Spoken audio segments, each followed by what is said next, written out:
भगवान श्री रमण महर्षि के आश्रम में एक बार एक महिला आई।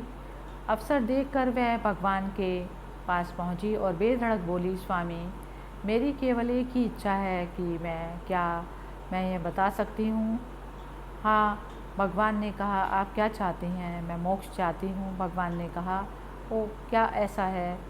हाँ स्वामी, मैं कुछ और नहीं चाहती, यह पर्याप्त होगा यदि आप मुझे मोक्ष दे दें। उसने कहा। अपनी हंसी को दबाते हुए भगवान ने कहा, हाँ यह ठीक है, यह श्रेष्ठ है। यह कहने से काम नहीं चलेगा। यदि आप कहते हैं कि बाद में दूंगा, आपको इसे यहीं और अभी मुझे देना होगा। उसने कहा, यह बिल्कुल ठीक है। भगवान ने कहा, क्या आप अभी इसे देंगे? मुझे जाना है, उसने कहा।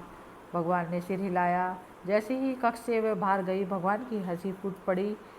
हम लोगों की ओर मुड़ते हुए उन्होंने कहा कि वह कुछ भी नहीं चाहती है। शुभ लक्ष्मी जो वहाँ बैठी थी, बात को पकड़ते हुए कहा, हम भी यहाँ उसी प्रयोजन के लिए आए हैं।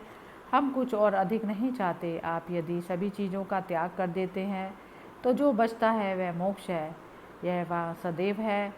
भगवान ने कहा। शुभ लक्ष्मी बोली, वह सब हम नहीं जानते। भगवान स्वयं हमें मुक्ति दें। ऐसा कहते हुए वह कक्ष छोड़कर चली गई। वहाँ उपस्थित लोगों की ओर से देखते हुए भगवान ने कहा, वे कहती हैं कि मुझे मोक्ष प्रदान करना चाहिए। यह पर्याप्त है कि उन्हें मोक्ष दे दिया जाए। क्या यह स्वयं एक इच्छा नहीं है? यदि आप अपनी स्वस्थ इच्छाओं का परित्याग कर देते हैं तो जो शेष बचता है वह मोक्ष है। लेटर्स फॉर रमण आश्रम एक अनूठी पुस्तक है जिसमें नागम्मा ने भगवान रमण ऋषि के समक्ष घटी ऐसी घटनाओं तथा वार्तालापों का सजीव चित्रण किया। जीवन चरित्र में उस पुस्तक से कुछ उदाहरण प्रस्तुत करना ही संभव है। हरि ओम तत्सत।